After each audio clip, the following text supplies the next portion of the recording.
Saudi আরব থেকে ইসলাম বের হয়ে ইরাকে ঢুকেছে, ইরাক থেকে বের হয়ে ইরানে গেছে, ইরান থেকে বের হয়ে পাক ভারতে এসেছে। আস্তে আস্তে ইসলাম উল্টে গেছে। উল্টে যাওয়া ইসলাম, উল্টে যাওয়া মানুষের হাতে থেকেছে 750 বছর। ওরা চলে গেলে যাদের হাতে থেকেছে তাদের নাম ইংরেজ। ওদের দালাল ছিল শিয়া, ওদের দালাল ছিল কাদিয়ানি, ওদের দালাল ছিল অমুসলিম, আরো কিছু লোক দালাল ছিল, তা এখন আর বলছি না। ওরাই তাদের বলেছিল যে আপনাদের জানি শত্রু ওরা যারা বুকে হাত বাঁধে, আপনাদের জানি শত্রু ওরা যারা জোরে আমিন বলে। তাই তারা শহরে খুঁজছিল কোথায় তারা।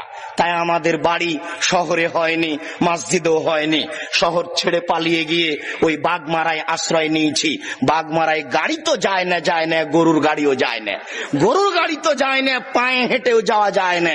ইংরেজ যেন আমাকে খুঁজে না পাই, আমি ওখানে গিয়ে আশ্রয় নিয়েছি। মনে রাখবেন, আমি মুনাফিকি করতে রাজি নই। আপনার এই কাজ দেখলে আমার খুব কষ্ট হয়। ওই মিথ্যুক আপনার বুকের ওপরে মিথ্যা তাফসীর করে যায়, সে আপনার কাছে আশ্রয় পায়। আপনি জানেন না আপনার পরিচয়। আপনি সেই মানুষ, যেই মানুষটা বলেছিল ফাঁসির মঞ্চে উঠে যেতে রাজি আছি, নিচে হাত বাঁধবো না।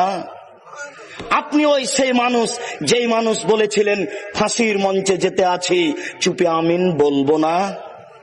সেই মানুষ আজকে পরিবর্তন হয়ে গেলেন,